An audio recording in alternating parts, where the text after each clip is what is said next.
السلام علیکم جی، کیا حال چال ہے آپ سب لوگوں کے؟ میں امید کرتی ہوں آپ سب بالکل ٹھیک ہوں گے، خیریت سے ہوں گے۔ عمران خان کی کتاب میں اور میرا پاکستان کا یہ 8واں چیپٹر یرغمال پاکستان ہے۔ امریکہ پہ القاعدہ کے حملوں کو 10 برس بیت چکے، 10 خونی برس۔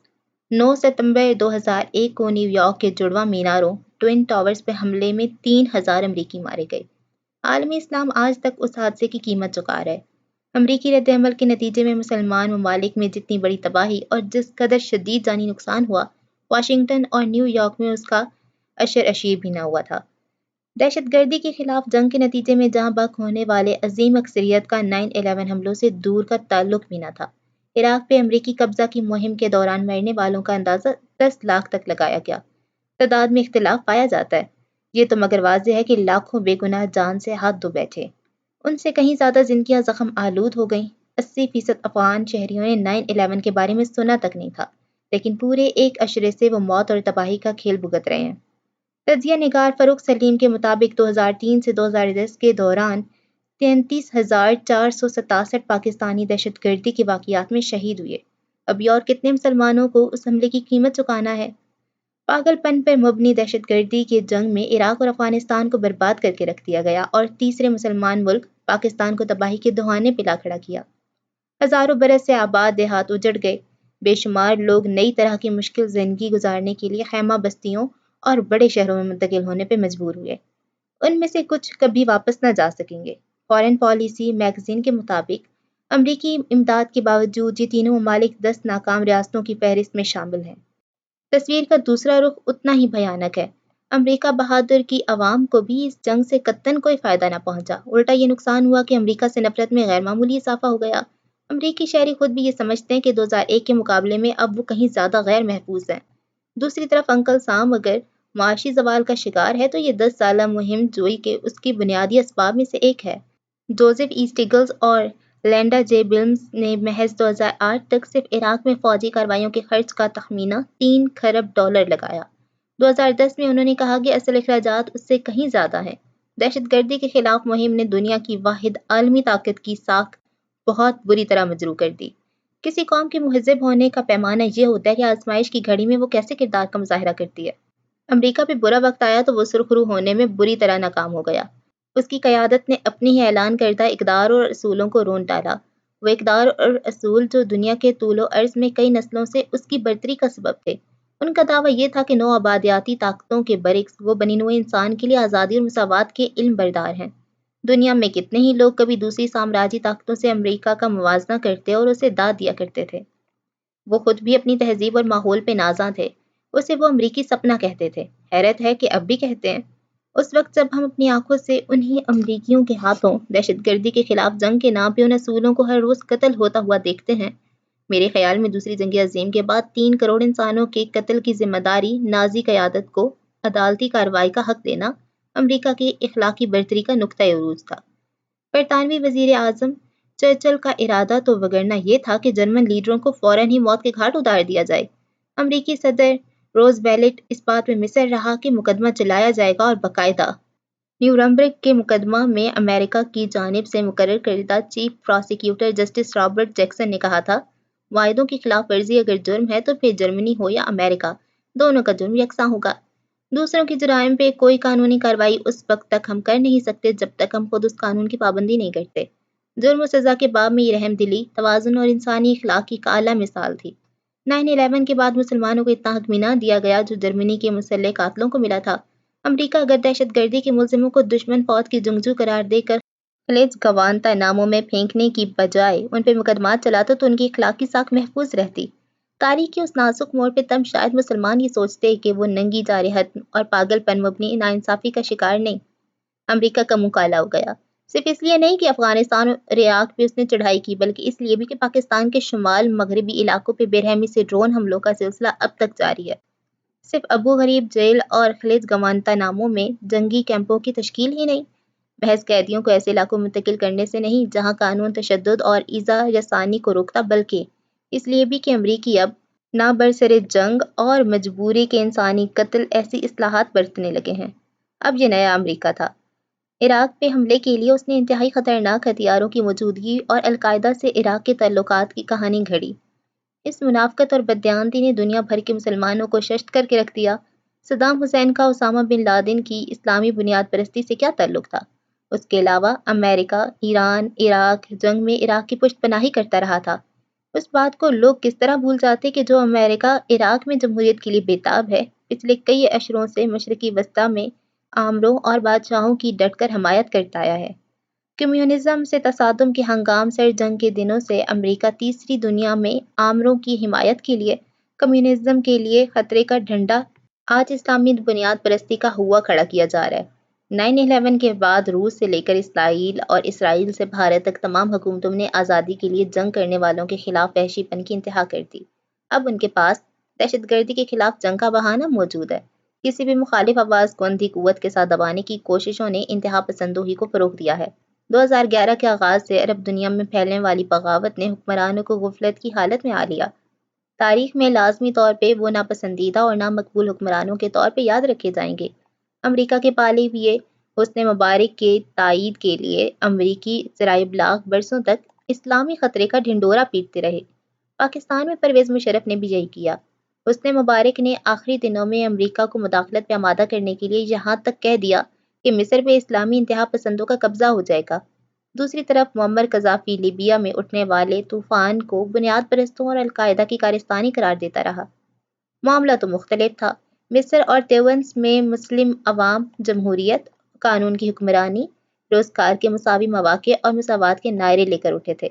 یہ مضحکہ خیز مفروضہ پوری طرح پٹ چکا کہ اسلامی دنیا میں مغرب کو ماننے والے تھوڑے سے اعتدال پسندوں اور ایسی جاہل اکثریت پر مشتمل ہے۔ بنیاد پرست جسے ورگلانے میں کامیاب رہتے ہیں۔ امریکہ کے پروردہ حکمران اور بادشاہ ظاہر ہے کہ عوامی امنگوں کے ترجمان نہ تھے۔ مسلمان عوام تو ظاہر ہے یہ چاہتے ہیں کہ انہیں بھی یہ حقوق مل جائیں جو مغربی ممالک کے حامیوں کو کسی مطالبے کے بغیر حاصل ہیں۔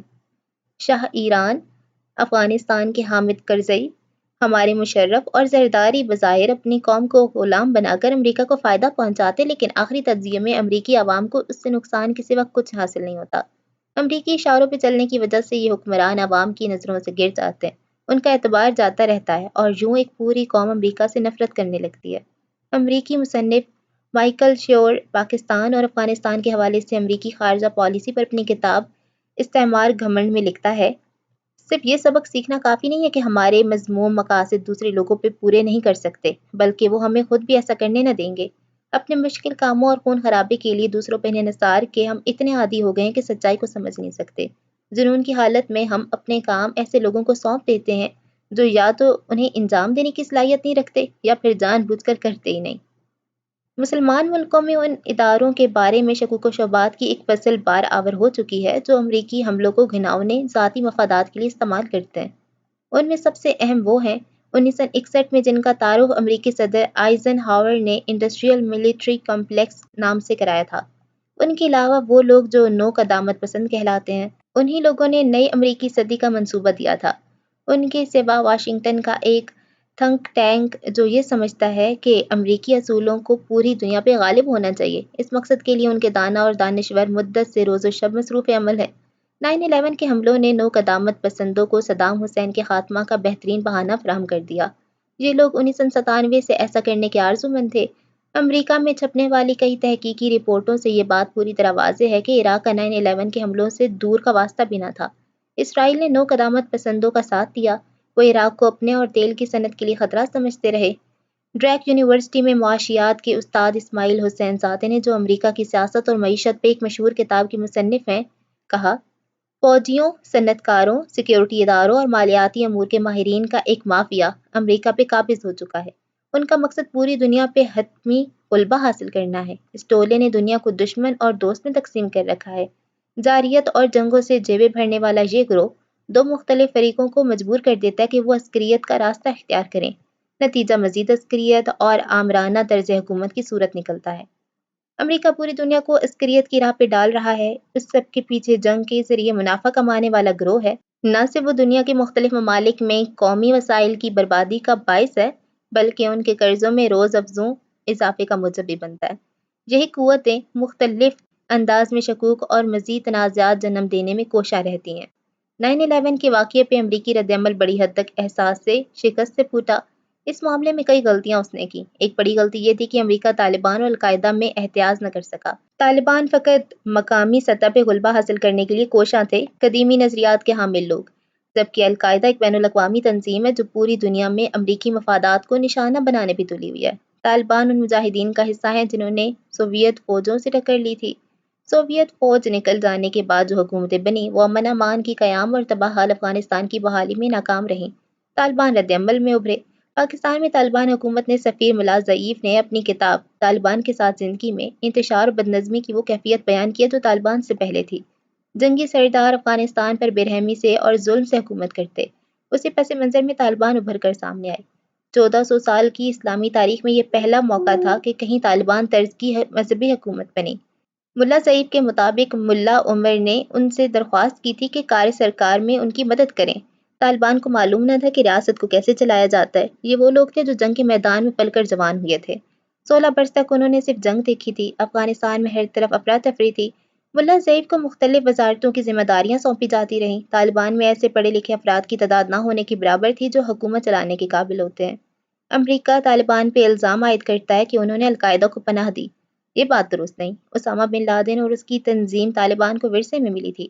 طالبان برسر اقتدار آئے تو القاعدہ پہلے سے وہاں موجود تھی۔ مزید برآں کئی بار طالبان نے امریکہ سے معاملہ کرنا چاہا، ہر بار یہ پیشکش اس نے مسترد کر دی۔ 1998 میں کینیا اور تنزانیہ میں امریکی سفارت خانوں میں بم دھماکوں کے بعد امریکہ افغانستانوں پہ بن لادن کو اپنے سپرد کرنے کے لیے دباؤ ڈال رہا تھا۔ افغان حکومت نے پیشکش کی کہ اسامہ پر افغان سپریم کورٹ میں مقدمہ چلایا جا سکتا ہے یا پھر 3 اسلامی ملکوں کے ججوں پر مشتمل عدالت جو کسی چوتھے مسلمان ملک میں قائم ہو۔ امریکہ نے اس پیشکش کو رد کر دیا اور اس بات پہ اڑا رہا کہ اسامہ کو غیر مشروط طور پہ اس کے حوالے کیا جائے۔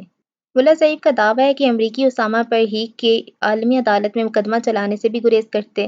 ان کا یہ بھی کہنا ہے کہ ملا عمر نے 9/11 حملوں کے چند روز بعد آمادگی ظاہر کی تھی کہ اگر افغانستان نہیں تو کسی بھی مسلمان ملک کی عدالت میں اسامہ پہ مقدمہ چلایا جا سکتا ہے۔ ملا عمر اس بات پہ زور دیتے رہے کہ مقدمہ چلانے کے لیے اسامہ کے ملوث ہونے کی ابتدائی شہادت پیش کی جائے۔ ظاہر ہے ہر طرح سے یہ ایک معقول شرط تھی۔ 2003 میں روس نے دہشت گردی کے الزامات لگا کر برطانیہ سے باغی چیچن لیڈر احمد ظالیف کو مانگا۔ برطانیہ نے بھی یہی کہا تھا کہ روس اپنا دعویٰ عدالت میں ثابت کرے۔ برطانوی عدالت نے ناکافی شہادتوں کی بنیاد پہ روسی درخواست مسترد کر دی۔ بش افغانستان پہ چڑھائی کے لیے تلا بیٹھا تھا۔ جنگ ہمیشہ آخری تدبیر ہوتی ہے۔ 9/11 حملوں کے بعد امریکہ نے اسے اولین اور واحد راستے کے طور پر استعمال کیا۔ اول روز سے امریکہ نے ممکنہ دہشت گردوں کے ساتھ معاملہ کرتے ہوئے دانستہ معروف اور مسلمہ اصولوں سے انحراف کیا۔ بین الاقوامی اصولوں سے انحراف کے باعث امریکہ مسلم دنیا کی حمایت حاصل کرنے میں ناکام رہا۔ عالم اسلام ملوث افراد کو کرار پاک کی سزا دلانے کے لیے تعاون پہ آمادہ تھا۔ میں اس بات کا گواہ ہوں۔ پاکستان میں کروڑوں لوگوں نے ٹی وی اسکرین پہ چلتے جڑواں میناروں سے بے گناہ لوگوں کی موت کی طرف چھلانگیں لگاتے دیکھا۔ ان سب کے دلوں میں امریکہ کے لیے ہمدردی کے جذبات تھے۔ امریکی صدر بش نے اسی طرح دہشت گردی کے خلاف عالمی جنگ کا اعلان کیا گویا کسی روایتی فوج سے مقابلہ درپیش ہو۔ سب سے اہم بات یہ کہ ان دہشت گردوں سے عام مجرموں کی طرح نمٹنے کی بجائے امریکہ اسلام بنیاد پرستی کے خلاف برسر پیکار ہونے پہ تل گیا۔ اس معاملے کو اس نے ایسی صورت دے دی کہ جیسے مغربی دنیا کو ایک نئے نظریاتی دشمن کا سامنا ہے۔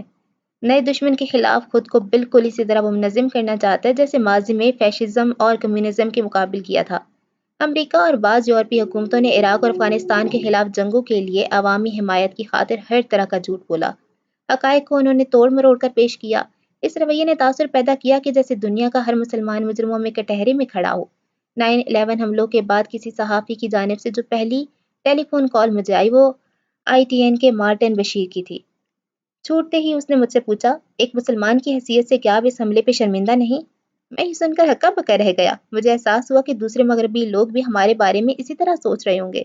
مٹھی بھر مجرموں کی ایک کارروائی کے لیے دنیا کے 1 ارب 30 کروڑ مسلمانوں کو ذمہ دار ٹھہرانے کا جواز کیا تھا؟ ساری دنیا کی عیسائیوں سے کیا یہ توقع کی جائے گی کہ وہ ہٹلر یا اسٹالن کی وحشیانہ کارروائیوں کے لیے جواب دہی کریں؟ روم کے کیتھولک پیروکاروں سے کیا یہ پوچھا جائے گا کہ انہوں نے 1998 کے اوماگو میں بم دھماکہ کر کے بچوں اور سیاحوں کی چیتڑیں اڑانے والے IRA کے لوگوں کی مدد کی تھی؟ ایک پوری تہذیب کو مجرموں کی صف میں کھڑا کر کے امریکہ نے بہت سے عام مسلمانوں کو مشتعل کر لیا۔ بش کے رد عمل نے الٹا دہشت گردوں کے مقاصد کو فائدہ پہنچایا۔ اس طرح بعض دہشت گردوں کو مقدس جہادیوں اور جاں بازوں کا رتبہ مل گیا۔ مسلمانوں میں ایک تعداد ایسی ضرور ہوگی جو دہشت گردی کا ارتکاب کرنے والوں کو شہید سمجھتی ہے اور ان کے طرز عمل کو برحق قرار دیتی ہے۔ صورتحال اگلے 10 برس میں بد سے بدتر ہوتی گئی۔ بے گناہ مسلمانوں کی اموات کے رد عمل میں بہت سے عام مسلمان امریکہ سے نفرت کرنے لگے، اگرچہ ان میں سے اکثر نے عملی انتہا پسندی سے گریز کیا۔ اب زیادہ لوگ القاعدہ میں بھرتی ہونے لگے۔ دہشت گردی کے خلاف جنگ دراصل نئے دہشت گردوں کی تخلیق کا باعث بنی۔ دہشت گردی کی اس جنگ نے بے شمار بے گناہ شہریوں کو قتل کر کے مسلمانوں کے مصائب کی فہرست طویل کرنے کے سوا کچھ نہ کیا۔ 9/11 کے بعد لندن میں 7/7 کے حملے، ٹائم اسکوائر میں دہشت گردی کی ناکام کوشش اور جرمنی کے فرینکفرٹ ایئرپورٹ پر ایک مسلمان کے ہاتھوں 2 امریکی فوجیوں کے قتل سمیت دہشت گردی کے تمام واقعات عراق اور افغانستان میں جاری جنگ کا رد عمل ہیں۔ انتہائی افسوسناک بات یہ ہے کہ مغربی دنیا مذہبی انتہا پسندوں کی بنیادی وجوہات کو سمجھنے پہ آمادہ نہیں۔ کشمیر، بوسنیا، چنچیا، فلسطین اور دیگر ملکوں میں مسلمانوں کے ساتھ ہونے والی زیادتیاں نفرت کی آگ کو بھڑکاتی ہیں۔ اس میں کوئی شک نہیں کہ 9/11 کے حملے دہشت گردی کارروائی تھے۔ جب ایک مسلمان جنگ میں حصہ لیتا ہے تو وہ سب کچھ اسلام کے نام پہ کرتا ہے، ناانصافی کے خلاف جدوجہد جہاد ہے۔ مزید برآں دنیا کے دیگر علاقوں سے اپنے بھائیوں کی امداد کے لیے مسلمان جنگ میں شریک ہونے آتے ہیں، جیسے برطانیہ، امریکہ میں رہنے والے یہودی لازمی فوجی خدمات کے لیے اسرائیل جانے کے خواہش مند ہوتے ہیں۔ یہ اپنے ہم مذہب عوام کی جدوجہد کے ساتھ ایک یکجہتی کا سوال ہے۔ اسلامی دنیا یہ سمجھتی ہے کہ بین الاقوامی برادری ہمیشہ عیسائیوں کے تحفظ کے لیے میدان میں کودنے کو تیار رہتی ہے۔ جب مسلمانوں کے حق خود ارادیت کا سوال اٹھتا ہے تو آنکھیں پھیر لی جاتی ہیں۔ اقوام متحدہ نے عیسائی اکثریت علاقے مشرقی تیمور میں ریفرنڈم کی قرارداد منظور کی، جس کی بنیاد پہ یہ علاقہ انڈونیشیا سے الگ ہو گیا۔ اس طرح کی جو قراردادیں کشمیر میں استصواب رائے کے لیے منظور ہوئیں، ان پہ نصف صدی گزرنے کے باوجود کیوں عمل درآمد نہ ہوا، اور وہ قراردادیں جو اسرائیل کے خلاف منظور ہوئیں۔ 9/11 کے واقعے پہ سازشی کہانیاں بہت ہیں۔ میرے نزدیک اسلامی دنیا کے خلاف سب سے بڑی سازش وہ مہم ہے جس کے تحت فلسطین اسرائیل تنازع کو مذہبی جنگی جنون ثابت کرنے کی کوشش کی جاتی ہے۔ سعودی شہزادے ولید بن طلال بن عبد العزیز ال سعود نے کہا تھا، عین ممکن ہے کہ امریکہ کی مشرقی وسطی خصوصاً فلسطین کے حوالے سے طے کردہ پالیسیاں 9/11 حملوں کا موجب بنی ہوں۔ اس پر ناراض ہو کہ نیو یارک کے میئر ایڈولف جولیانی شہزادہ طلال کی $10 ملین کی امداد کی پیشکش ٹھکرا دی۔ شہزادے نے نیو یارک ٹائمز سے انٹرویو میں کہا تھا، وہ بات میں امریکیوں کو بتا رہا ہوں جسے بعض امریکی پہلے ہی سمجھنے لگے ہیں۔ انہیں ادراک کرنا ہوگا کہ اگر وہ احمقانہ اور ہولناک رد عمل کا واقعی خاتمہ چاہتے ہیں تو فلسطین کا مسئلہ حل کرنا پڑے گا۔ صدر بش نے کہا، القاعدہ امریکہ سے اس لیے نفرت کرتی ہے کہ ہماری آزادی انہیں پسند نہیں۔ ہم مذہبی آزادی پہ یقین رکھتے ہیں۔ تحریر و تقریر کی یہاں آزادی ہے، ووٹ کی آزادی ہے، تنظیم سازی اور اختلاف رائے کی آزادی ہے۔ اس پر برطانوی صحافی رابرٹ فرسٹ، جو اسامہ کا انٹرویو کرنے والے چند صحافیوں میں سے ایک تھا، نے کہا، القاعدہ کا لیڈر امریکہ سے اپنی نفرت کی 3 بنیادی وجوہات بیان کرتا ہے۔ اول یہ کہ امریکہ فلسطین کے معاملے پہ اسرائیل کی حمایت کرتا ہے۔ ثانیاً وہ سعودی بادشاہت کا حامی ہے، اور ثالثاً مسلم علاقوں میں امریکی فوج تعینات ہیں۔ اس بات کی تصدیق اسامہ بن لادن کے 12 صفحات پہ مشتمل اس دستاویزات سے بھی ہوتی ہے جس کا عنوان امریکہ کے خلاف اعلان جنگ ہے۔ اس عبارت میں امریکہ سے جنگ کے یہ اسباب بیان ہوئے ہیں: عرب آمرانہ ریاستوں اور اسرائیل کی امریکی حمایت، عرب علاقوں میں امریکی موجودگی، اسلامی ممالک میں امریکی افواج کی تعینات، اور روس، چین اور بھارت سمیت ان ممالک کی امریکی حمایت جو مسلمانوں کو دبانے پہ کمر بستہ ہیں۔ اس دستاویز میں جمہوریت اور مغربی طرز زندگی سے نفرت کا کہیں کوئی ذکر نہیں۔ اس کے بجائے کہ امریکہ مسلمانوں کے بنیادی مسئلے یعنی فلسطینی تنازع کو طے کرانے کی کوشش کرتا، الٹا اس نے اسلامی انتہا پسندی کا واویلا شروع کر دیا۔ بش کا یہ دعویٰ کہ مغربی دنیا اور اسلام کے درمیان تہذیبی تصادم کی کیفیت برپا ہے، ایک لغوی بات ہے، محض اپنے آپ کو دھوکہ دینے والی بات۔ مغربی میڈیا اکثر اسلام کی من چاہی تصویر پیش کرتا ہے اور یہ ثابت کرنے کی کوشش کرتا ہے کہ اسلام مغربی اقدار سے اس طرح متصادم ہے جیسے فیشزم اور کمیونزم۔ اگر آپ ایک عالمی مذہب کو اپنا دشمن بنانے پہ تلے ہوئے ہیں تو ظاہر ہے پھر اس کا تعارف آپ اسی انداز میں کرائیں گے۔ ہر ملک میں اسلام کی شکل و صورت مختلف ہے۔ مکہ میں مسلمانوں کا طرز عمل انڈونیشیا سے جدا ہے، پاکستان ان دونوں سے الگ، حتیٰ کہ پاکستان کے چاروں صوبوں میں اسلام پہ عمل کے طریق کار میں فرق ہے۔ ہر مذہب کے اندر بنیاد پرستوں کی قلیل تعداد بھی ہمیشہ ہوا کرتی ہے۔ مسلمان عوام کی اکثریت امریکہ کے بارے میں کیا سوچتی ہے؟ یہی کہ وہ اسلامی ملکوں کی اندرونی سیاست میں مداخلت کرتا ہے۔ دوسروں کی خود مختاری اور اقتدار اعلیٰ کی تحقیق کا مرتکب ہوتا ہے، بدعنوانی اور جرائم پیشہ آوروں کی پشت پناہی کرتا ہے، اور سب سے بڑھ کر عراق اور افغانستان پہ قبضہ نو آبادیاتی ناانصافیوں کی طویل فہرست کی تازہ ترین کڑی ہے۔ مغرب کے اس طرز عمل کا آغاز 1798 میں مصر پہ نیپولین کے حملے سے ہوا تھا۔ آج مسلمانوں کی نئی نسل یہ دیکھتی ہے کہ ان کے کرپٹ حکمران، ملک جس کے لیے ان کے آباء و اجداد نے بے پناہ قربانیاں دی تھیں، آزادی پہ سمجھوتہ کر چکے ہیں۔ ملک کی خود مختاری اور آزادی کو محض اس لیے گروی رکھ دیا جاتا ہے کہ امریکی پشت پناہی حاصل ہو جائے۔ مغربی اقوام کئی صدیوں سے دنیا کی صورت گیری کرتی آئی ہیں۔ میں اپنی لڑکپن میں وہ تصویری کہانیاں پڑھا کرتا تھا جن میں امریکہ کی قدیم باشندے یعنی ریڈ انڈیز گھٹیا اور قابض یورپی نیک لوگ دکھائے جاتے۔ جب میں بڑا ہوا تو حقیقت آشکار ہوئی کہ گوروں نے 2 کروڑ ریڈ انڈینز کو قتل کیا تھا۔ یہی کچھ آسٹریلیا کے اصل باشندوں کے ساتھ ہوا۔ کئی عشروں تک ہم نے ان حکومتوں کو بھگتا ہے جو ہمیں کمیونزم کے خطرے سے خوف زدہ رکھا کرتی۔ آج جب میں اپنے بیٹوں کے ساتھ فلم دیکھتا ہوں تو ان میں اکثر منفی کردار مسلمانوں کے ہوتے ہیں۔ مجھے اس بات کی توقع تھی کہ 9/11 کے واقعے کا رد عمل ہوگا، لیکن ایسی شدت کے ساتھ اس بات کا اندازہ بالکل نہ تھا۔ مغربی ممالک میں عام لوگوں کے دلوں میں اسلام سے نفرت پیدا کرنے کے لیے جنونی انداز میں اسلام و فیشزم کی اصطلاح گھڑی گئی۔ اس رویے نے مسلمانوں سے خوف میں اضافہ کر دیا۔ یورپ میں تارکین وطن سے نفرت کا درس دینے والے دائیں بازو کی قوت میں اضافہ ہوا۔ دائیں بازو کی میڈیا میں مسلمانوں کے بارے میں گمراہ کن پروپیگنڈے کا سلسلہ جاری ہے۔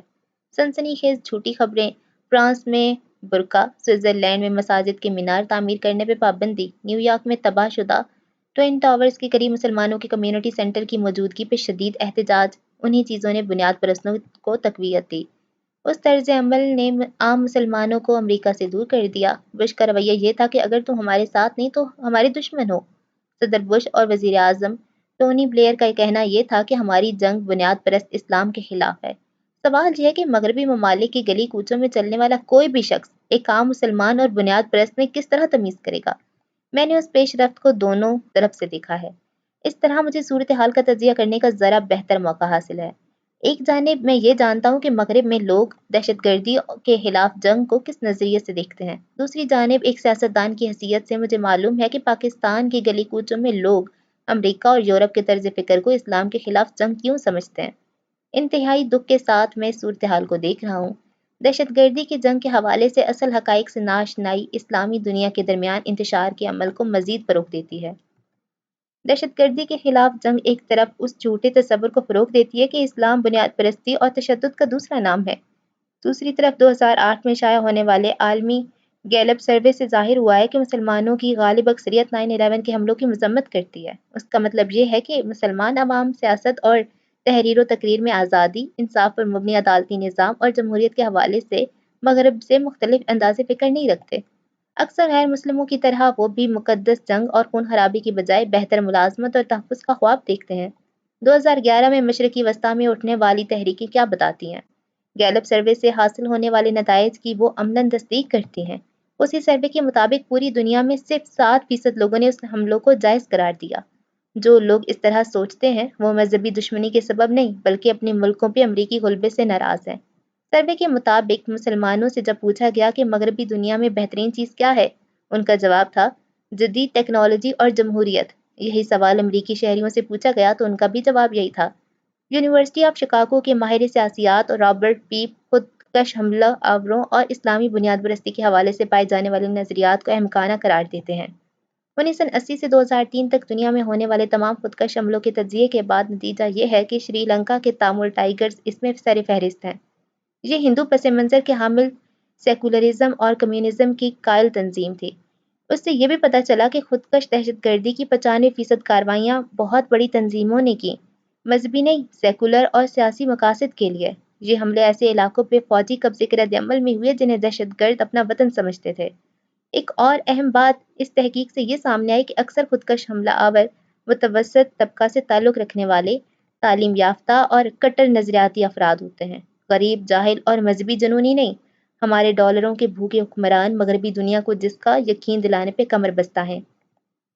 دہشت گردی کا مذہب سے قطعاً کوئی تعلق نہیں ہے، یہ تعلق سیاست کے ساتھ ہے۔ بہت سے مسلمان حکمران امریکہ کی قربت حاصل کرنے کے لیے امریکہ کی ہاں میں ہاں ملاتے ہیں۔ نہ تو ان میں اتنی غیرت ہے کہ نہ ہی فہم کہ مذہبی دنیا پر حقائق واضح کر سکیں۔ جہادیوں کے انتہائی سخت رویے میں کار فرما وجوہات کے تدارک پہ زور دینے کی بجائے وہ خود کو امریکہ کا اتحادی ثابت کرنے میں لگے ہیں۔ واشنگٹن کی حمایت کے لیے مسلمان رہنماؤں کی اکثریت خود کو اعتدال پسند بنا کر پیش کرنے میں مصروف رہتی ہے۔ میں مسلمان ملکوں کی مغرب زدہ اشرافیہ ہی کو ذمہ دار ٹھہراتا ہوں۔ یہ لوگ اعتدال پسندی کے پیچھے پناہ لینے میں عافیت محسوس کرتے ہیں۔ وہ کہتے ہیں ہمارے اسلام اعتدال پسند ہے۔ یوں اس خیال کو تقویت ملتی ہے کہ دہشت گردی کی بنیادی وجہ سیاسی ناانصافی نہیں، ایک دینی نظریہ ہے۔ اس طرح کی باتیں احمقانہ ہیں۔ ہر کسی کو اعتدال پسند اور بنیاد پسند مسلمان میں تمیز کرنا ہوگی۔ 9/11 پہ حملہ کرنے والوں کی حلیے بارش بنیاد پرستوں سے ایسے نہیں تھے۔ 2010 میں نیو یارک کے ٹائم اسکوائر میں کار بم دھماکے کی کوشش کے الزام میں سزا پانے والے فیصل شہزاد کیا کسی مولوی جیسا تھا؟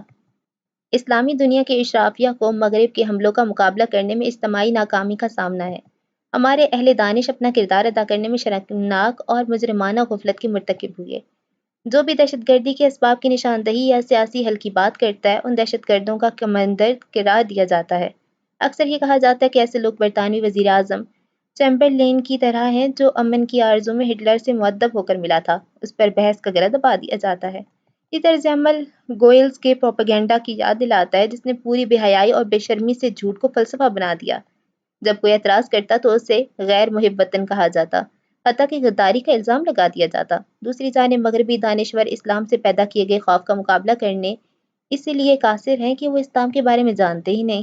استعماری ہتھ کنڈوں اور جھوٹے پروپیگنڈوں کا مؤثر جواب دینے میں سب سے بہتر کردار برطانیہ میں بائیں بازو کی میڈیا نے ادا کیا۔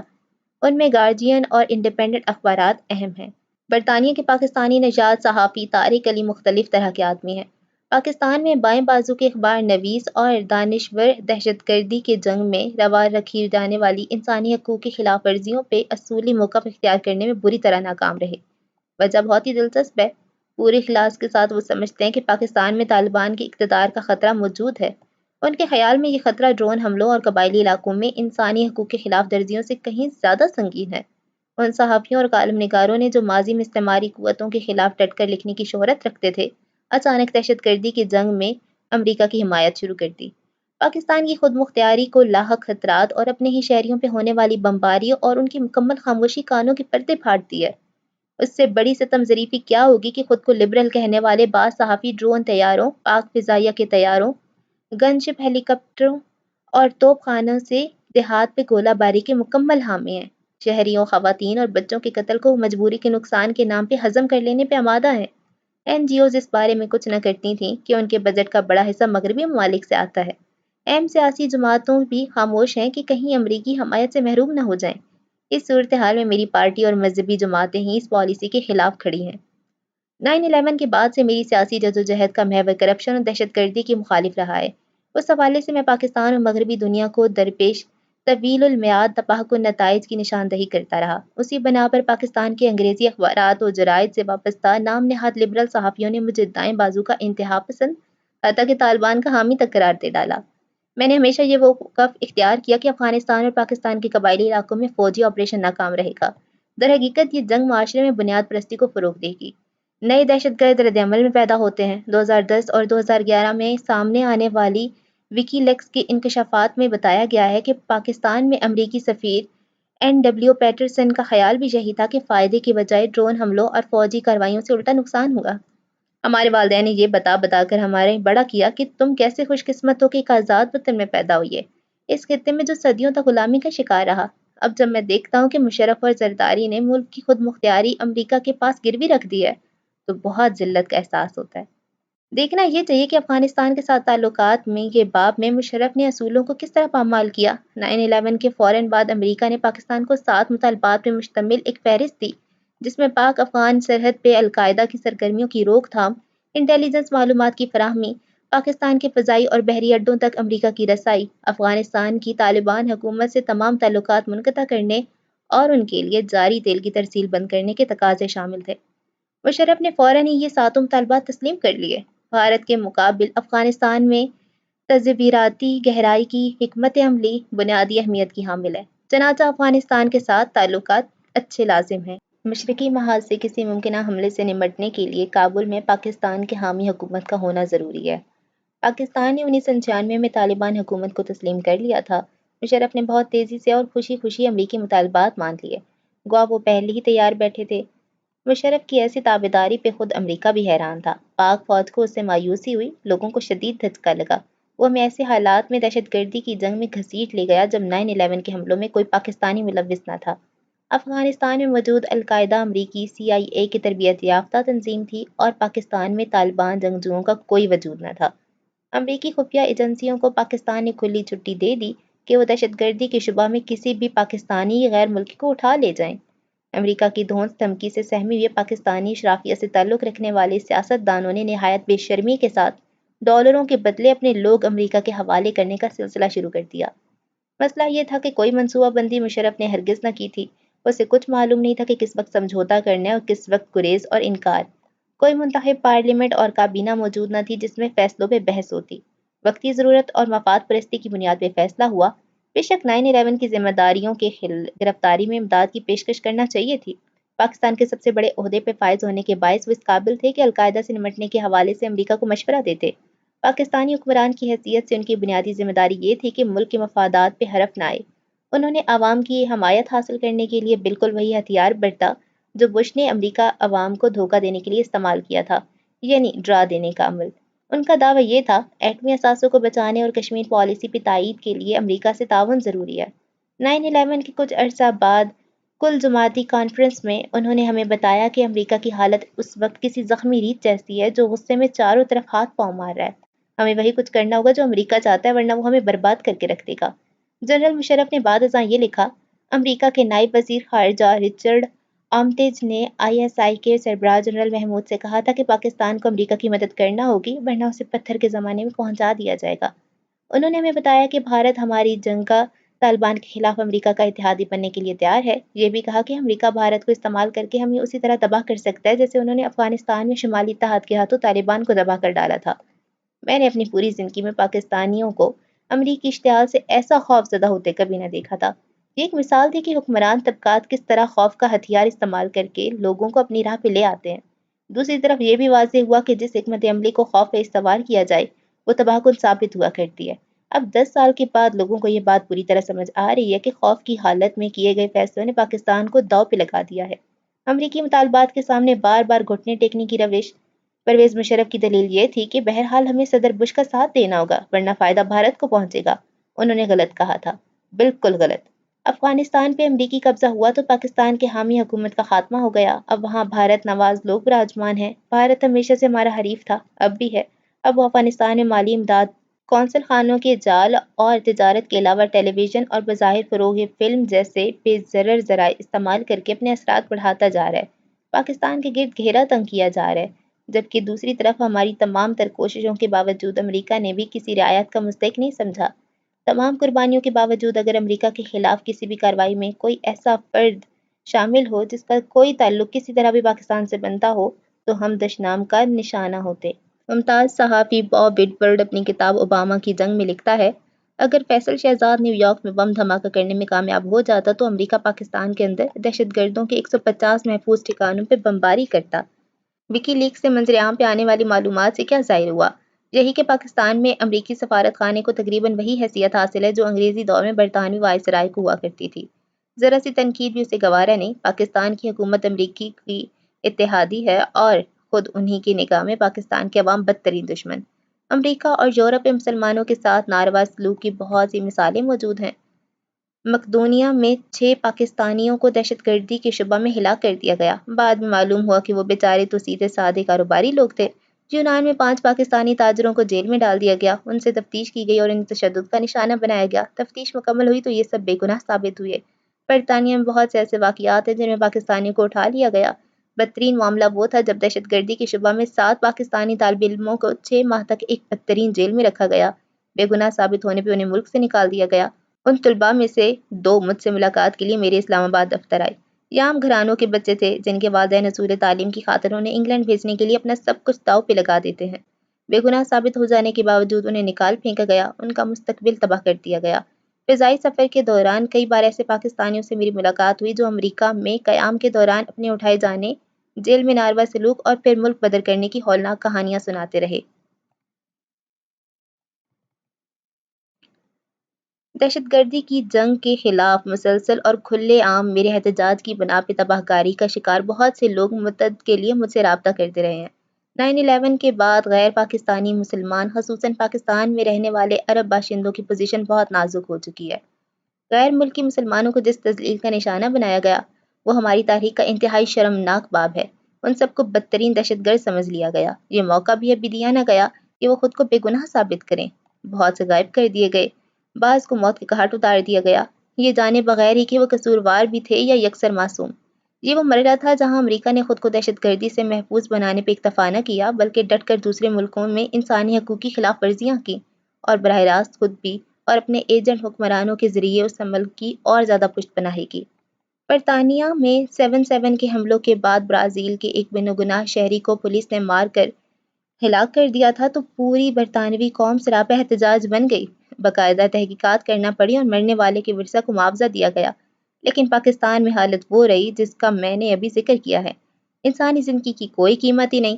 بڑی تعداد میں ایسے لوگ میرے پاس آئے یا فون پہ رابطہ کرتے رہے جن کی پیاروں کو خفیہ ایجنسیوں یا فوج نے اٹھا لیا تھا۔ وہ یہ جاننا چاہتے تھے کہ ان کے شوہر، بیٹے یا بھتیجے کو کس الزام کے تحت اٹھایا گیا ہے۔ وہ ہیں کہاں؟ کوئی ان کی مدد کے لیے تیار نہیں۔ یہ ہے وہ خوف جو محض دہشت گردی کے شعبہ پہ تباہی کا باعث بنتا ہے۔ 2003 میں لاپتہ افراد کے لواحقین کے ساتھ میں نے پارلیمنٹ کے سامنے پہلا احتجاجی مظاہرہ کیا۔ ایک سال قبل 2002 میں ڈاکٹر عامر عزیز کو اٹھا لیا گیا تھا۔ وہ ہڈیوں کے ایک ممتاز معالج، بہت معروف آرتھوپیڈک سرجن ہیں۔ ہر سال ڈاکٹروں کی ایک ٹیم لے کر وہ مفت علاج کے لیے افغانستان جایا کرتے۔ میں ڈاکٹر عامر عزیز کو اس لیے بھی جانتا ہوں کہ وہ شوکت خانم ہسپتال میں رضاکارانہ کام کر چکے ہیں۔ میری معلومات کے مطابق ڈاکٹر عامر عزیز کو FBI کے ایجنٹوں کے ساتھ کام کرنے والے پاکستانی پولیس نے اغوا کیا۔ ان پہ الزام تھا کہ وہ القاعدہ اور طالبان دہشت گردوں کو اینتھراکس سپلائی کرتے ہیں۔ میں نے حزب اختلاف کے چند رہنماؤں اور ایک مذہبی جماعت سے بات کی۔ ان سے کہا کہ ہمیں ڈاکٹر صاحب کی گرفتاری پہ احتجاج کے لیے پریس کانفرنس بلانی چاہیے۔ وہ سب خوفزدہ تھے۔ یوں یہ پریس کانفرنس مجھے تنہا کرنا پڑی۔ چند روز بعد پاکستان میڈیکل ایسوسی ایشن نے لاہور شہر میں اس واقعے کے خلاف ہنگامہ برپا کیا۔ تب دوسری پارٹیوں نے بھی آواز اٹھائی۔ 1 مہینہ امریکی سفارت خانے میں رکھنے کے بعد انہیں رہا کر دیا گیا۔ ڈاکٹر صاحب نے مجھے بتایا کہ اگر عوامی سطح پہ احتجاج نہ ہوتا تو انہیں گوانتانامو کی ہوا کھانا پڑتی۔ ڈاکٹر عافیہ صدیقی کے خاندان والے بھی میرے پاس آئے۔ امریکیوں کا دعویٰ ہے کہ یہ پاکستانی نژاد سائنسدان اور 3 بچوں کی ماں القاعدہ کی رکن ہے۔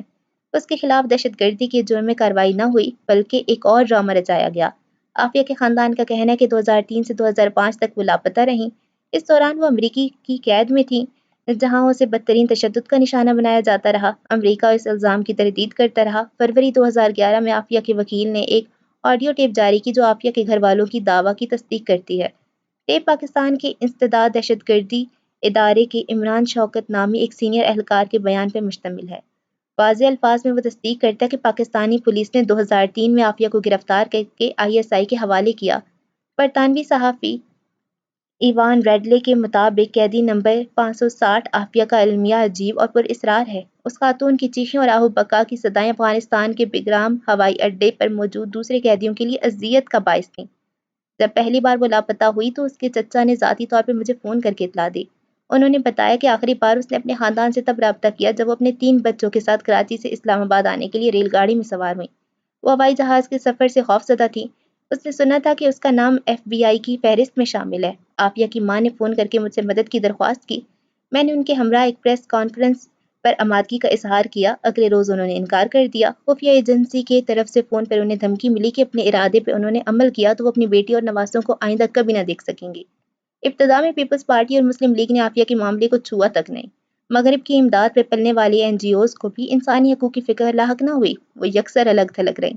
2008 میں ریڈلے کے ساتھ میں نے اسلام آباد میں عافیہ کی رہائی کا مطالبہ کرنے اور پریس کانفرنس بلانے کا فیصلہ کیا۔ اب تک پریس بے اعتنائی برت رہا تھا لیکن جب اخبارات میں اچھی کوریج ملی، رفتہ رفتہ عافیہ کا معاملہ ایک قومی تحریک کی شکل اختیار کر گیا۔ دعویٰ کیا گیا کہ اسے افغانستان میں امریکیوں نے گرفتار کیا تھا۔ انہوں نے اعلان فرمایا کہ اس تھان پان خاتون نے جس کے 3 بچے اغوا کر لیے گئے تھے، دوران حراست ایک امریکی فوجی سے رائفل چھین کر امریکی فوجی افسر اور FBI کے ایجنٹوں پہ فائرنگ کی۔ گولی کسی کو نہیں لگی۔ اسے اچانک نیو یارک منتقل کر دیا گیا اور 2010 میں اقدام قتل کے الزام میں اس پہ مقدمہ چلایا گیا اور 86 برس قید کی سزا سنا دی گئی۔ ملک میں شدید رد عمل سامنے آیا۔ عوام نے سڑکوں اور گلیوں میں احتجاج جلوس نکالے۔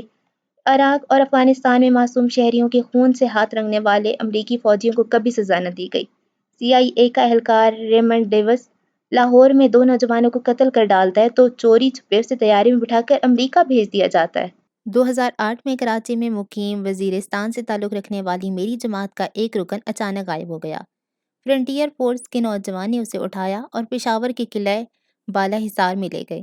میری پارٹی نے کراچی میں مظاہرے کیے اور میں نے اعلیٰ پولیس افسروں سے پوچھا کہ اس کے ساتھ کیا ہوا۔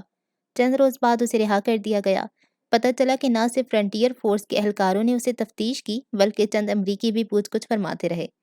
وہ یہ جاننا چاہتے تھے کہ جب وہ اپنے گھر وزیرستان گیا تھا تو اس نے طالبان کو 50 لاکھ روپے کس مقصد کی خاطر دیے تھے۔ جہاں زیب نے اقرار کیا کہ واقعی یہ رقم اس نے دی تھی۔ پھر اس نے پوچھا کہ اگر وہ طالبان کو روپے دینے سے انکار کر دے تو کیا وہ اس کے تحفظ کی ضمانت دے سکتے ہیں؟ جہاں زیب کا کہنا تھا کہ اگر کسی اور کو ایسی صورتحال کا سامنا ہوتا تو وہ اس قدر خوش قسمت ثابت نہ ہوتا۔ کراچی میں اگر اس کی رہائی کے لیے مظاہرے نہ ہوتے تو اس کے لیے 2 سال کی سزا طے تھی۔ جہاں زیب کی کہانی سے پوری طرح واضح ہوتا ہے کہ قبائلی علاقوں کے اندر صورتحال در حقیقت کیسی ہے۔ لوگ طالبان اور سیکیورٹی فورسز کے باہمی کشمکش میں پس کر رہ گئے ہیں۔ وہاں کوئی قانون نہیں، اس لیے دونوں جانب سے لوگوں کو موت کے گھاٹ اتارنے کا سلسلہ جاری ہے۔ ہماری تاریخ کے شرمناک ترین واقعات میں سے ایک اسی برس 2011 میں کوئٹہ میں پیش آیا۔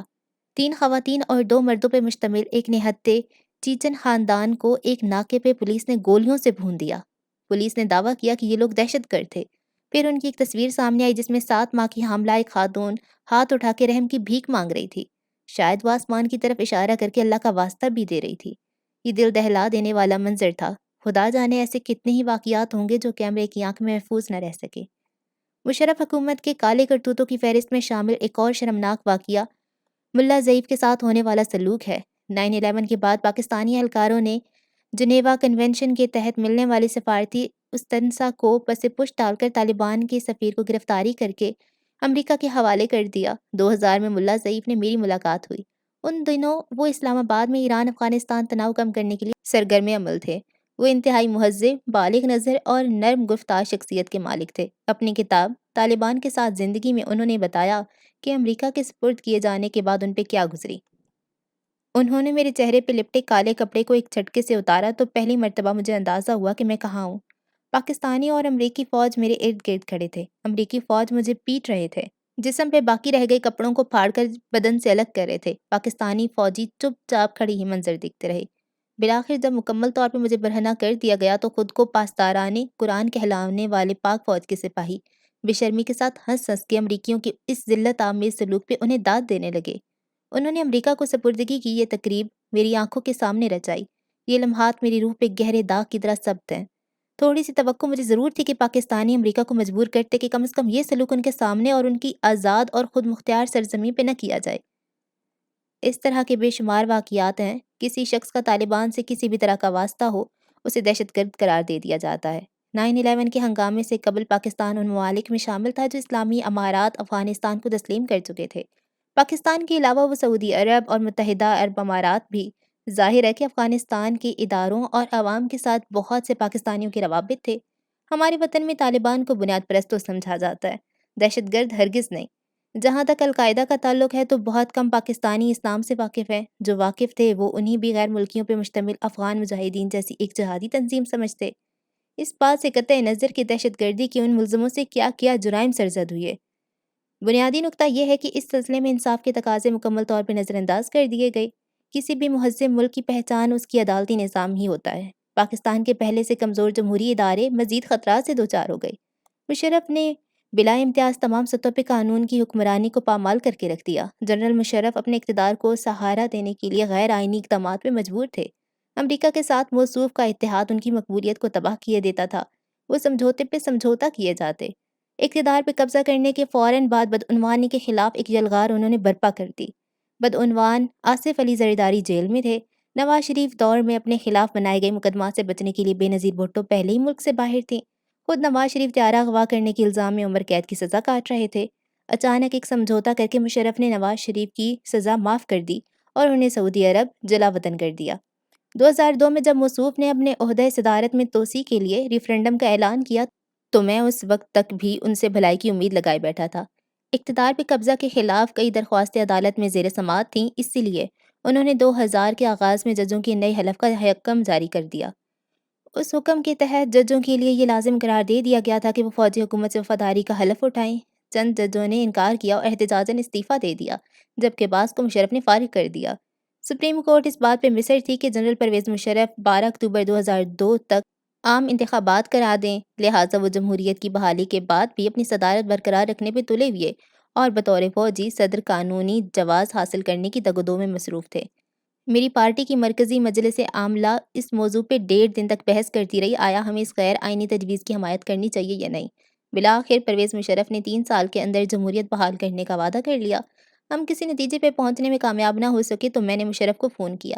بحث میں شریک میری پارٹی کے تمام ارکان کو انہوں نے دعوت دی کہ ہم اس سے بات کریں۔ فوجی بزر جمیر نے قائل کرنے کی کوشش کی کہ کرپشن کا خاتمہ کرنے کے لیے مزید 5 سالوں سے صدارت کی ضرورت ہے۔ تحریک انصاف کی مجلس عاملہ کو شیشے میں اتار لینے میں وہ کامیاب رہے۔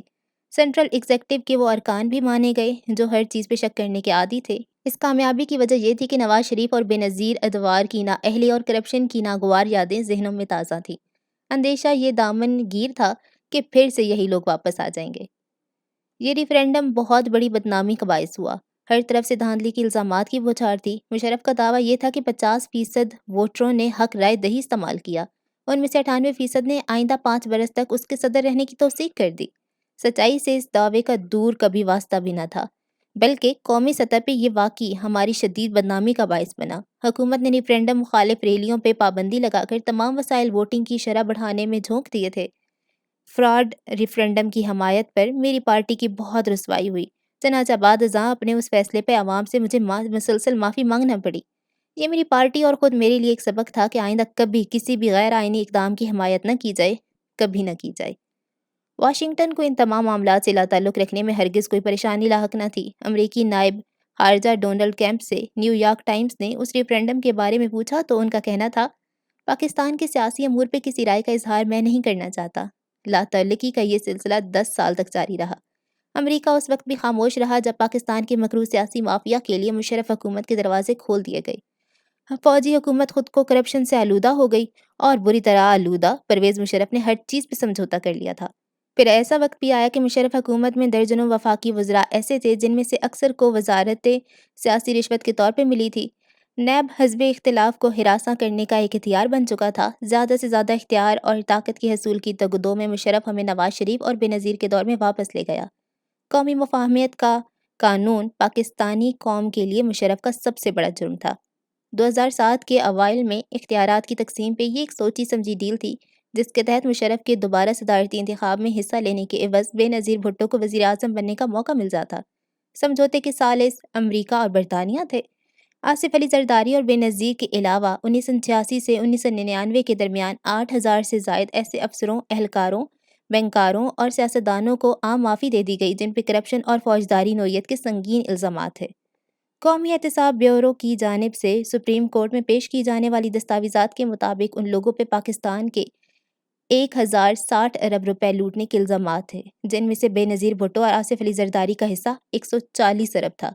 ماضی میں بے نظیر اور آصف علی زرداری کے خلاف سوئٹزرلینڈ میں درج مقدمات کی اسی عدالت میں پیروی کی جاتی رہی۔ پاکستان کے قومی خزانے سے 2 ارب روپے کی رقم خرچ کی جا چکی تھی۔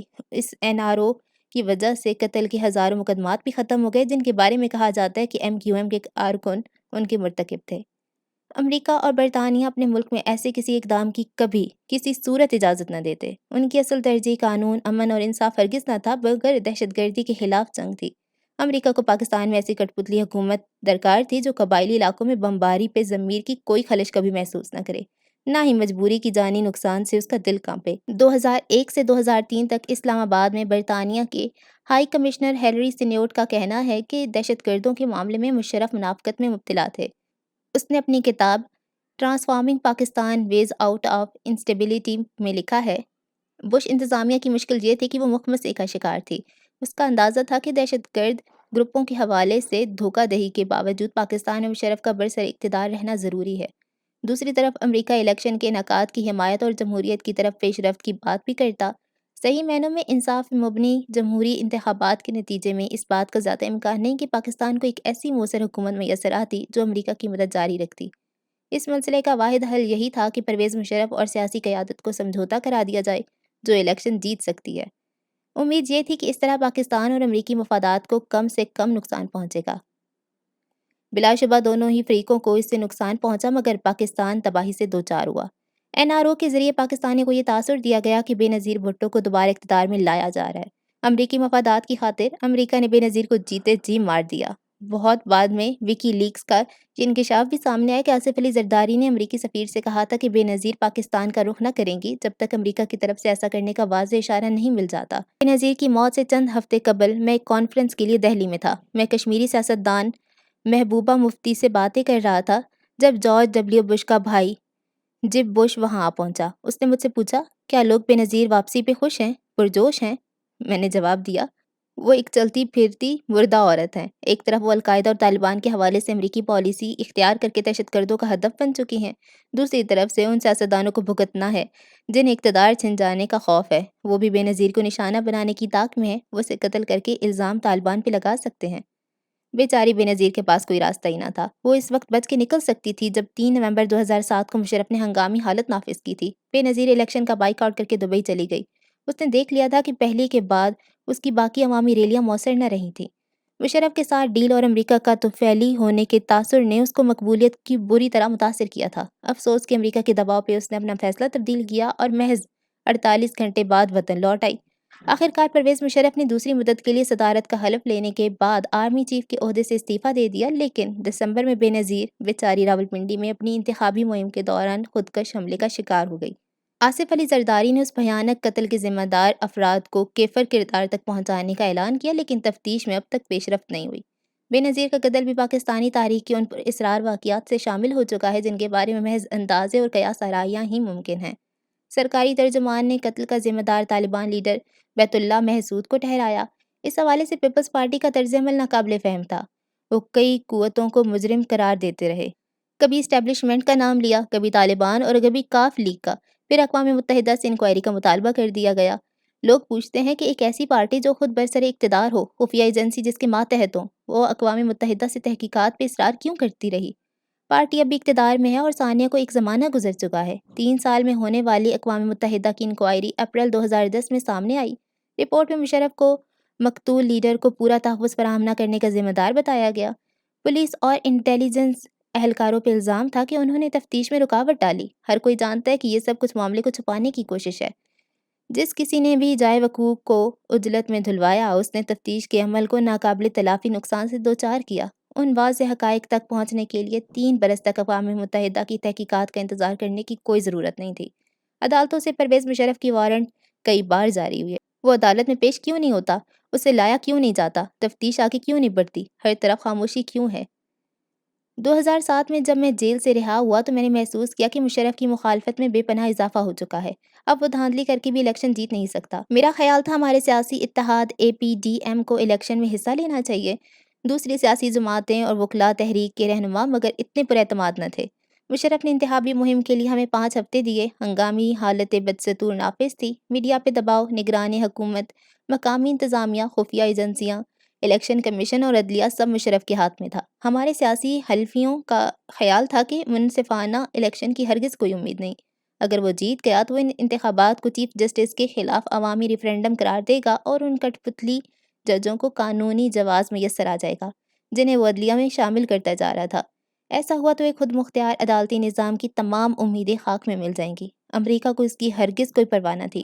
امریکی دفتر خارجہ آزادانہ الیکشن اور ہنگامی حالت کے خاتمے کے بعد تو کرتا، لیکن ججوں، خاص طور پہ چیف جسٹس کی بحالی کا کوئی ذکر نہ ہوتا۔ 2011 میں وکی لیکس کے انکشافات منظر عام پہ آئے تو یہ بھی واضح ہوا کہ امریکی سفیر NW پیٹرسن چیف جسٹس کی بحالی کے حق میں نہیں تھی۔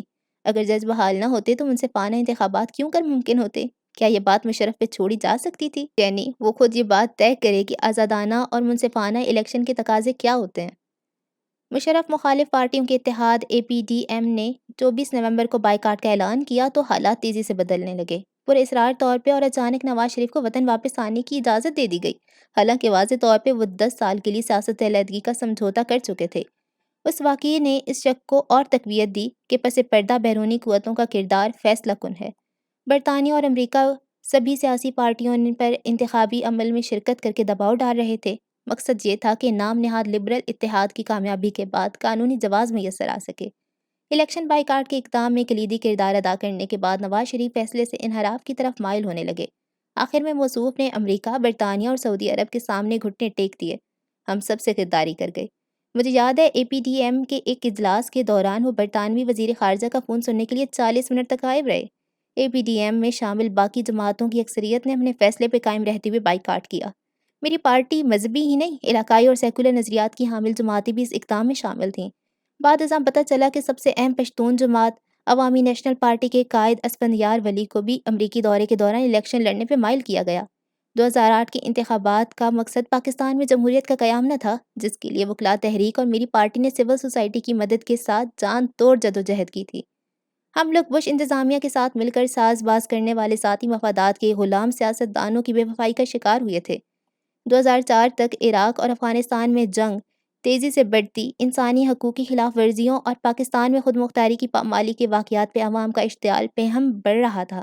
عراق پہ امریکی حملے مسلم عوام کے اس خیال کو پختہ کرنے میں آخری دن کا ثابت ہوا کہ امریکہ نے اسلام کے خلاف اعلان جنگ کیا ہے۔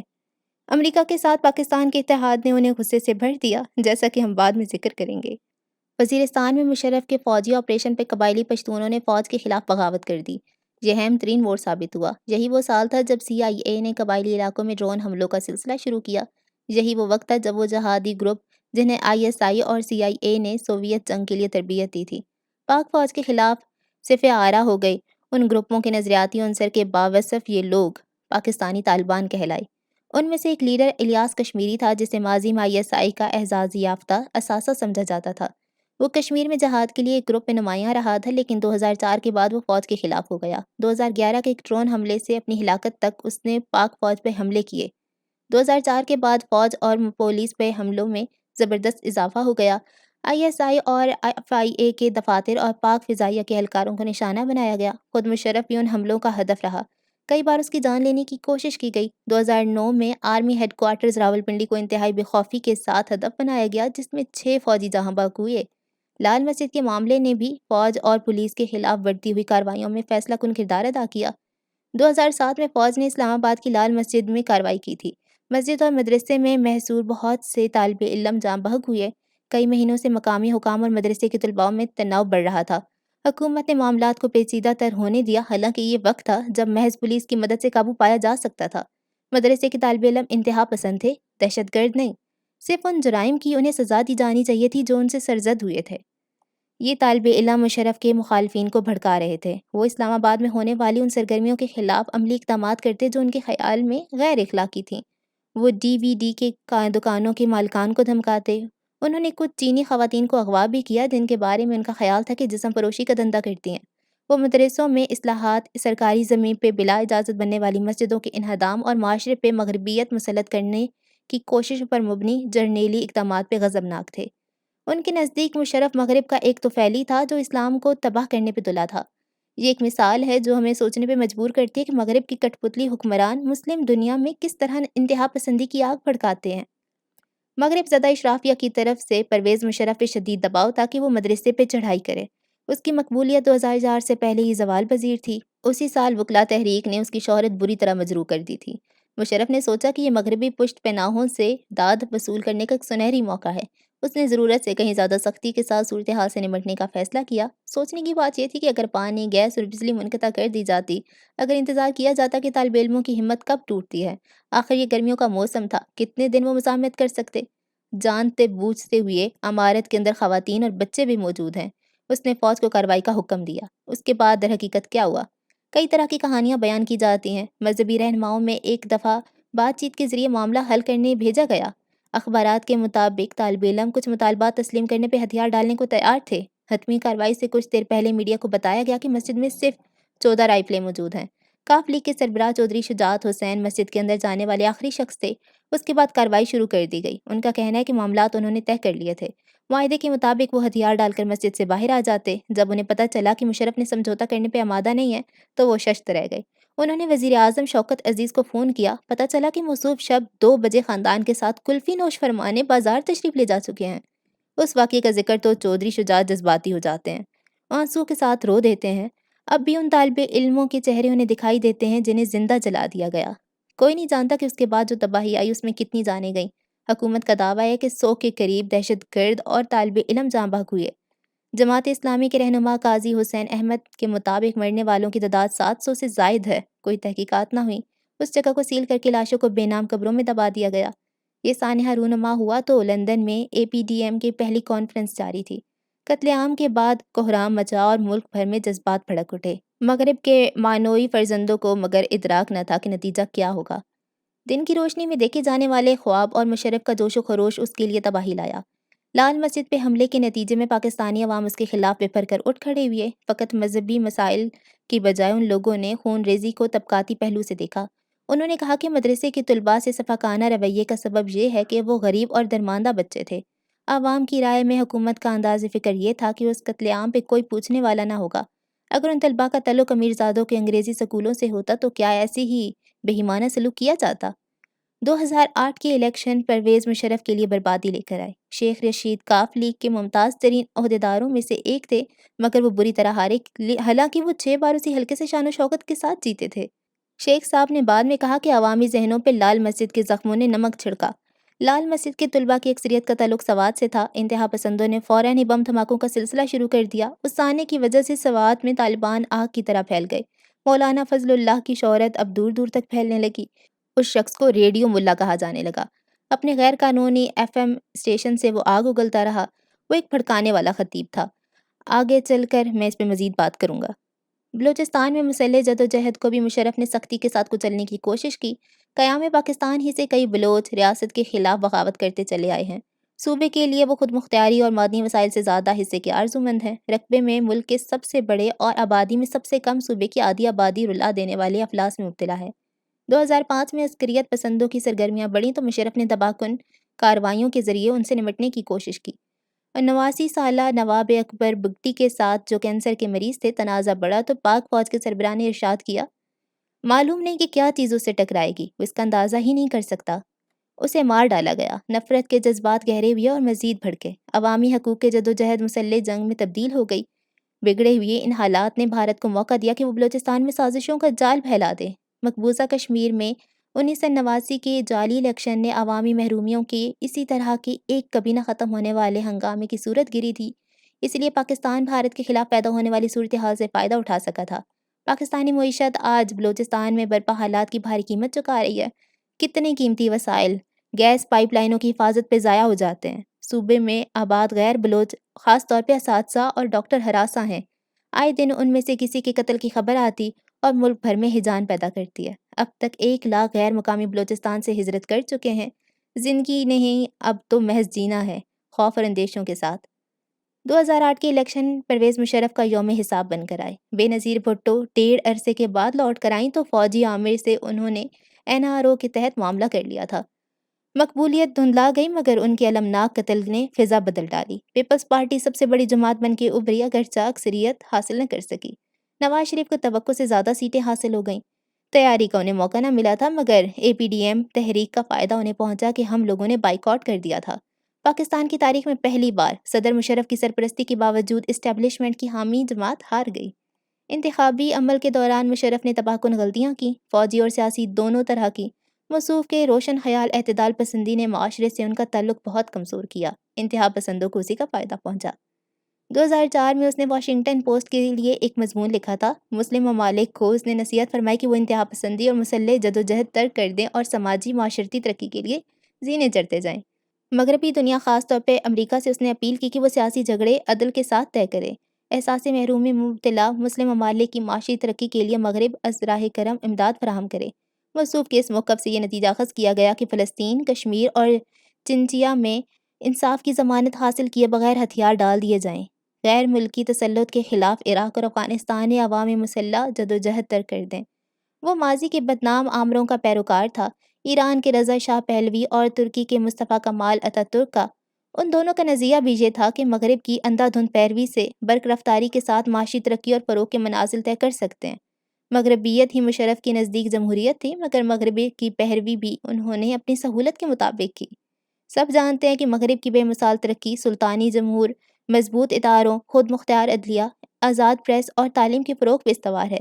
مشرف کی راہ بالکل ہی مختلف تھی۔ اگر کوئی غور کرنے پہ آمادہ ہو تو عالمی اسلام کے ارتقاء کی حکمت عملی میں کوئی ابہام نہ ہونا چاہیے۔ سچی جمہوریت، اظہار رائے کی آزادی، اپنی ثقافت کا فروغ اور سب سے بڑھ کر قانون کی حکمرانی۔ ایسی مغربیت تباہ کن ہے جس میں اشرافیہ اندھی نکالی پہ اترے ہیں۔ مذہبی انتہا پسندی اس سے بڑھتی ہے، اپنی تہذیب اور اپنے تمدن کو اس سے کیسے فروغ مل سکتا ہے؟ ہماری نام نہاد اشرافیہ کا ایک بڑا حصہ اردو اخبارات کے بعض کالم نگار جسے اب بدمعاشیہ لکھتے ہیں، اہل مغرب کا اندھا پیروکار ہے۔ مشرف نے اس انداز فکر کو انتہائی پستی سے پہنچا دیا۔ ایوان صدر اور ایوان وزیر اعظم میں غیر ملکیوں کے لیے فیشن شو برپا ہونے لگے۔ مجھے یاد ہے کہ ایک سیاستدان کی اہلیہ اس موضوع پہ بات کرتے ہوئے کتنی جذباتی ہو گئی۔ انہوں نے کہا، یہ سب دیکھتے ہوئے کس قدر شرمندگی کا سامنا ہوتا ہے۔ بعض ٹی وی چینلز نے اپنی خواتین کو مغربی لباس پہننے کی تلقین کی، میڈیا پہ انگریزی زبان کی حوصلہ افزائی ہونے لگی۔ پریس کانفرنس میں مشرف انگریزی بولتے، وزیر خزانہ شوکت عزیز نے انگریزی ہی میں سالانہ بجٹ پیش کیا جسے 90% پاکستانی سمجھ ہی نہیں سکتے۔ ٹی وی پہ لڑکے لڑکیوں کی ملاقاتوں کا اہتمام کرنے کے لیے غائبانہ دوستیوں کا سلسلہ شروع ہوا۔ کچھ عرصہ پہلے تک اس چیز کا تصور بھی نہ کیا جا سکتا تھا۔ عام پاکستانیوں کے نزدیک مغرب کے زیر اثر یہ پرلے درجے کی بے حیائی تھی جس سے خوف اور غصہ بڑھا۔ انہی دنوں میاں والی جانا ہوا تو برہمی سے لوگوں نے کہا، اب خاندان کے سب افراد ایک ساتھ ٹی وی نہیں دیکھ سکتے۔ ہر روز یہ مسئلہ سنگین تر ہوتا گیا۔ یہ دہشت گردی کے خلاف جنگ ہے جس نے پاکستان کو بدترین صورتحال میں الجھا دیا۔ زرداری حکومت ملک کی تاریخ کی سب سے زیادہ ناپسندیدہ حکومت ہے۔ بے انتہا بدعنوان بے نظیر بھٹو کی موت کے بعد آصف علی زرداری کاغذ کا ایک ٹکڑا دکھا کر ملک کے صدر بن گئے اور ان کے کم سن صاحبزادے پارٹی کے چیئرمین۔ ان کا دعویٰ تھا کہ یہ بے نظیر کی وصیت ہے۔ ان کی اس بات پہ کوئی یقین نہیں کرتا، خود ان کی جماعت کے لوگ بھی نہیں۔ معلوم ہی نہیں کہ نام نہاد وصیت کب اور کہاں لکھی گئی اور زرداری تک کس طرح پہنچی۔ وہ کہتے ہیں کہ ایک نامعلوم آدمی نے انہیں دی تھی۔ وہ شخص کون تھا؟ کہاں سے آیا تھا؟ تحریک انصاف واحد پارٹی تھی جس نے زرداری جیسے شخص کے صدر بننے پہ اسلام آباد میں احتجاجی مظاہرہ کیا۔ نئی نسل کو ہم بتا دینا چاہتے تھے کہ مجرمانہ پس منظر کے ایک شخص کو کم از کم میری جماعت قبول کرنے پہ آمادہ نہیں۔ اس جلوس سے میری سرکاری افسروں نے مجھے اطلاع دی کہ دہشت گرد میرے در پہ ہیں، بارود سے بھری ایک گاڑی مجھ سے آ ٹکرائے گی۔ میں نے مگر سنی انسنی کر دی اور کسی کو بتایا تک نہیں۔ اب پارا سے جلوس روانہ ہوا تو ابر برسنے لگا، ٹوٹ کر برستا رہا۔ شاہراہ فیصل سے ہوتے ہوئے ہم مارگلا روڈ پر آئے اور شاہراہ دستور پہنچ کر قوم کو بتایا کہ اس پہ کیا بیتنے والی ہے۔ وہی شاہراہ جس پہ کبھی چیف جسٹس افتخار چودھری کی بحالی کے لیے جنگ میدان سجا تھا۔ رنج کا شکار اکثر دوسری پارٹیاں مایوس کے عالم میں خاموش رہیں۔ ان میں سے کچھ خوف زدہ تھے۔ انہیں معلوم تھا کہ کرپٹ سیاستدانوں کی کسی بھی کمزوری کو آصف علی زرداری کمال عیاری کے ساتھ ان کے خلاف استعمال کر سکتے ہیں۔ سب سے زیادہ عجیب طرز عمل میاں محمد نواز شریف کا تھا۔ اپنے اقتدار میں انہوں نے زرداری کو جیل میں ڈالے رکھا، قومی خزانے سے کروڑوں روپے ان کے خلاف مقدمات بھی صرف کیے، لیکن اب وہ ان کے سب سے بڑے اور خاموش حامی تھے۔ اس شخص کے کاغذات نامزدگی پہ کوئی اعتراض تک انہوں نے نہیں کیا۔ اپنا دل انہوں نے اس شخص سے صاف نہ کر لیا تھا۔ مقصد صرف یہ تھا کہ زرداری کو برت کر پرویز مشرف سے نجات پائی جائے۔ انہیں خطرہ یہ بھی تھا کہ کہیں زرداری ان کے کرتوت منظر عام پہ نہ لے آئیں۔ الیکشن کا ایک مثبت نتیجہ بھی نکلا۔ دہشت گردی کے واقعات میں حیران کن کمی آ گئی، اس لیے کہ زرداری اور نواز شریف انتخابی مہم کے دوران سیاسی حل پہ زور دیتے آئے تھے۔ یہ تاثر بھی انہوں نے دیا کہ خیبر پختونخوا میں فوجی کارروائی کے وہ خلاف ہیں۔ مئی 2005 تک ایسی صورت رہی۔ امریکی دباؤ کے تحت جب زرداری نے باجوڑ ایجنسی میں فوجی کارروائی کی اجازت دے دی، کچھ دن بعد اسلام آباد کے میریٹ ہوٹل پہ خوفناک حملہ ہوا۔ یہ رمضان المبارک کا مہینہ تھا۔ افطاری کے وقت مارگلا روڈ کی نگراں چوکی پہ پولیس کی لاپرواہی سے فائدہ اٹھا کے بارود سے بھرا ٹرک ہوٹل کے مرکزی دروازے سے جا ٹکرایا۔ وسیع و عریض عمارت کے وسعت میں آگ کے شعلے دور دور تک پھیل گئے۔ دھماکہ اتنا شدید تھا کہ 1 کلومیٹر دور ایوان وزیر اعظم میں جاری افطار پارٹی میں افراتفری پھیل گئی۔ ہوٹل میں بہت سے غیر ملکی مقیم تھے۔ 50 آدمی ہلاک ہوئے اور دنیا بھر میں پاکستان کا تاثر اور بھی مسخ ہونے لگا۔ اس واقعے کو باجوڑ میں فوجی کارروائی کا رد عمل قرار دیا جاتا ہے۔ زرداری عہد میں نہ صرف دہشت گردی کے تمام پچھلے ریکارڈز ٹوٹ گئے بلکہ کرپشن بھی اس عروج کو پہنچی کہ دنیا میں اس کی مثالیں کم ہوں گی، بلکہ شاید نایاب۔ ٹرانسپیرنسی انٹرنیشنل نے پاکستان کو سب سے زیادہ بدعنوان ملکوں کی فہرست میں شامل کر لیا۔ سروے ہوا تو پتہ چلا کہ 70% پاکستانی شہری زرداری اقتدار کو پرویز مشرف کی حکومت سے زیادہ کرپٹ سمجھتے ہیں۔ لوٹ مار، نااہلی، اقربا پروری، ٹیکس پے چوری اور اختیارات کے استعمال میں منمانی ملک کی معیشت کو دیمک کی طرح چاٹنے لگی۔ سب سے زیادہ المناک بات یہ کہ کسی کو شرم ہی نہ آتی تھی۔ ریلوے، اسٹیل ملز، واپٹا، تیل، معدنی گیس کی کارپوریشن اور پی آئی اے ہٹے کٹے سفید ہاتھی بن گئی۔ ہر سال جو 250 ارب ہڑپ کر جاتے ہیں، کرپشن سے ہونے والی نقصان کسی طرح تو پورا کرنا تھا، چنانچہ یہ بوجھ عوام پہ ٹیکسوں کی صورت میں ڈال دیا گیا۔ پاکستان میں ٹیکس ادا کرنے کی شرح صرف 9% ہے۔ صرف 25 لاکھ لوگ ٹیکس کرتے ہیں ادا۔ کل آبادی کا 2%۔ قومی آمدن کا انحصار سیلز ٹیکس پہ ہے، جو امیر اور غریب یکساں چکاتے ہیں۔ غریبوں نے امیروں کا بوجھ اٹھا رکھا ہے۔ نہایت بے شرمی سے مالدار طبقہ فائدہ اٹھاتا ہے اور رتی برابر حیا اسے نہیں آتی۔ 61% ارکان پارلیمنٹ ایک پیسہ بھی قومی خزانے میں جمع نہیں کراتے۔ 2009 کے مالی سال میں ارب پتی نواز شریف نے صرف 5,000 روپے ٹیکس ادا کیا اور یہ کہا کہ وہ اپنے خاندان کے مقروض ہیں۔ زرداری نے ایک ڈھیلا بھی ادا نہ کیا۔ استحصال کے خون چوسنے والے عمل میں جاگیردارانہ پیش ہیں۔ آدھی آبادی زراعت سے وابستہ ہے اور اس پہ کوئی ٹیکس ہی نہیں۔ 5% زمیندار 37% زمینوں کے مالک ہیں۔ کچھ بھی ان پہ واجب الادا نہیں ہوتا، صرف جہانگیر ترین جیسے چند لوگ ہیں جو رضاکارانہ طور پہ ٹیکس دیتے ہیں۔ اس طرح یہ ملک چلایا جا رہا ہے۔ دہشت گردی کے خلاف جنگ کی وجہ یہ سے امریکہ جو امداد پاکستان کو دیتا ہے، اس غلیظ نظام کے پھیلنے پھولنے میں وہ مددگار ہے۔ سیاستدان اور حکمران کیوں ٹیکس دیا کریں؟ شاہانہ زندگی کے اخراجات پورے کرنے کے لیے غیر ملکی امداد موجود ہے۔ وہ معیشت کو سنوارنے کی کوشش کیوں کریں کہ امریکی لیڈروں کی مدد سے وہ لیپا پوتی کر سکتے ہیں؟ یہ صورت ایک اور سوال کو جنم دیتی ہے۔ انکل سام کیا اس وقت بھی پاکستانی بدمعاشیہ کے اخراجات کا بوجھ اٹھاتا رہے گا جب خود اس کی معیشت ڈوب رہی ہے اور بے روزگاری بڑھتی جا رہی ہے؟ تباہی کے راستے پہ پاکستانی معیشت بکٹٹ بھاگ رہی ہے۔ دہشت گردی کے خلاف امریکی جنگ کا بوجھ وہ اٹھا نہیں سکتی۔ 2011 کے اوائل میں ترکی میں ایک کانفرنس سے خطاب کرتے ہوئے آصف علی زرداری نے بتایا، امریکہ سے اب تک 20 ارب ڈالرز ملے ہیں، جبکہ پاکستان کو پہنچنے والا نقصان کہیں زیادہ ہے، 68 ارب ڈالر۔ فوجی مدد سے ظاہر ہے کہ اقتصادی بہتری کا ہرگز کوئی تعلق نہیں۔ غیر فوجی مدد سیاسی رہنماؤں کے کھاتوں تک پہنچتی اور ہوا میں تحلیل ہو جاتی ہے۔ ایک اور عذاب عالمی بینک اور عالمی مالیاتی فنڈ کے قرضے ہیں، بیمار معیشت کو جو علیل تر کرتے ہیں۔ سب جانتے ہیں کہ پاکستان یہ قرضے واپس کرنے کے قابل نہیں۔ ان قرضوں کے علاوہ امریکہ اور یورپ سے حاصل ہونے والی مالی اعانت پاکستانی اشرافیہ کے لیے مغرب کا تحفہ ہے تاکہ پاکستان امریکی جنگ کا اعلی کار بنا رہے۔ اکتوبر 2010 میں وزیر خارجہ شاہ محمود قریشی نے یورپین پارلیمنٹ سے کہا، اگر آپ اس جنگ میں واقعی فتح کے آرزومند ہیں تو پاکستانی اقتصادی تعمیر نو ممکن بنائیے۔ پاکستانی اشرافیہ مغرب کو بنیاد پرستی سے خوفزدہ کرتی ہے اور بھیک کا ہاتھ پھیلائے رکھتی ہے۔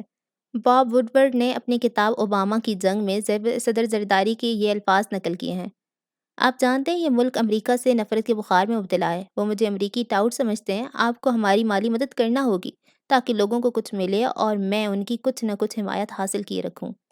معیشت کے بگاڑ سے عام آدمی کے لیے زندگی دشوار ہے۔ اشیاء صرف گراں تر ہوتی جا رہی ہیں اور افراط زر بے حساب۔ سرکاری اہلکار اور پولیس والے اب رشوت کے اور بھی زیادہ خوگر ہو چکے ہیں۔ عام آدمی نے امریکہ کی اندھی حمایت کو بہت بری طرح بھگتا ہے۔